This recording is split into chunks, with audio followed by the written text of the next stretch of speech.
قنوت وتر رکوع سے قبل ہے یا بعد میں؟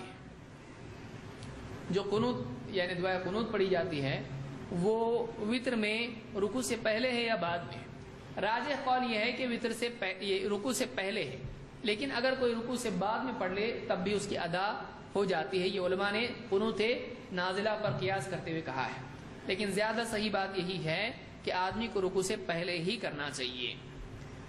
ابی بن کعب رضی اللہ عنہ کہتے ہیں ان رسول اللہ صلی اللہ علیہ وسلم کان یوتر بثلاث رکعات، اللہ کے رسول صلی اللہ علیہ وسلم 3 رکعت وتر پڑھتے تھے، 3 رکعت وتر پڑھتے تھے۔ کان یقرأ فی الاولی بسبح اسم ربک الاعلی، آپ پہلی رکعت میں سبح اسم ربک الاعلی یہ سورت پڑھتے تھے۔ وفی الثانیۃ بقل یا ایھا الکافرون، دوسری رکعت میں قل یا ایھا الکافرون پڑھتے تھے۔ وفی الثالثۃ بقل هو اللہ احد، اور تیسری رکعت میں قل هو اللہ احد پڑھتے تھے، سبح اسم ربک الاعلی، قل یا ایھا الکافرون اور قل هو اللہ احد۔ ویقنت قبل الرکوع، اور آپ قنوت کرتے رکوع سے پہلے، آپ صلی اللہ علیہ وسلم رکوع سے پہلے قنوت کرتے تھے۔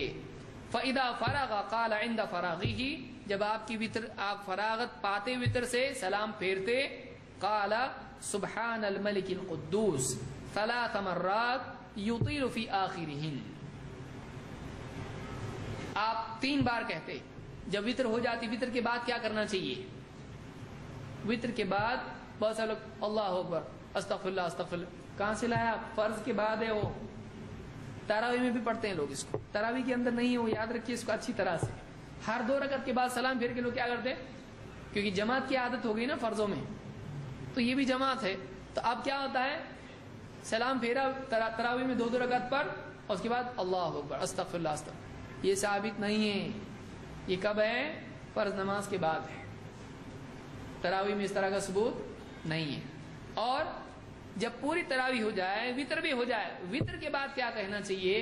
سبحان الملک القدوس، سبحان الملک القدوس، سبحان الملک القدوس، اس کو کھینچنا چاہیے۔ آخری مرتبہ کیا کریں؟ طویل اس کو پڑھیں، یطیل فی آخرہن، آخری مرتبہ ان کلمات کو کھینچ کے پڑھتے تھے۔ اس کو امام النسائی نے روایت کیا اور یہ صحیح روایت ہے۔